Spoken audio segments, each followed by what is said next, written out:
Mengawali Aceh hari ini, saudara, kebakaran menghanguskan satu unit gedung pondok pesantren di Kabupaten Aceh Besar Sabtu malam. Tak ada korban jiwa dalam musibah ini, namun kebakaran membuat ratusan santriwati histeris saat mengetahui peralatan sekolah mereka ludes dilalap api.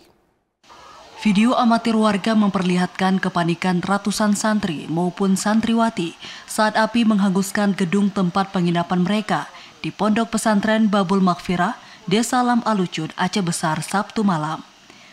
Sejumlah santri histeris karena tak mampu menyelamatkan pakaian maupun peralatan sekolah yang berada dalam kamar akibat api membesar dengan begitu cepat.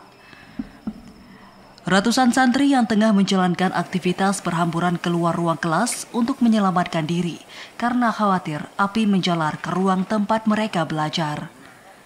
Petugas yang tiba di lokasi langsung melakukan upaya pemadaman guna mencegah api membesar dan menjalar ke bangunan lainnya.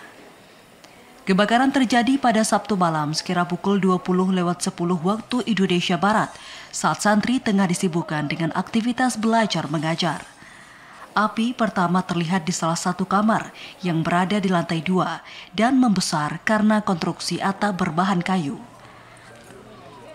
Peristiwa ini merupakan musibah kebakaran kedua yang terjadi di pesantren Babul Maghfirah sepanjang tahun 2024.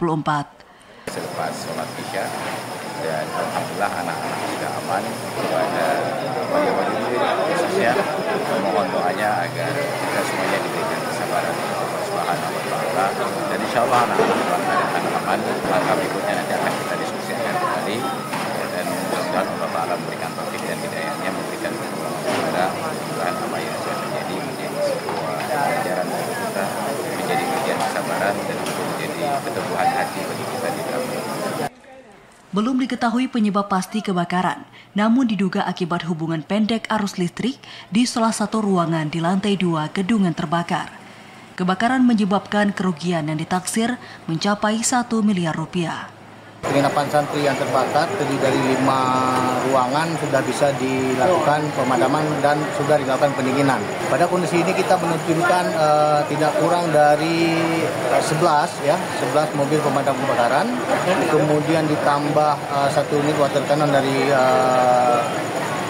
Brimopolda Aceh, kemudian ada 3 unit pemadam kebakaran dari Pemadam Kebakaran Kota Banda Aceh. Meski tak menimbulkan korban jiwa, kebakaran memaksa seribuan santri mengungsi ke gedung lain yang tidak terdampak kebakaran. Kebakaran juga membuat jalan menuju Dayah macet total akibat ramainya warga yang datang. Kebakaran juga berdampak pada putusnya arus listrik di sekitar lokasi kebakaran. Dari Aceh Besar, Tim Liputan TVRI melaporkan.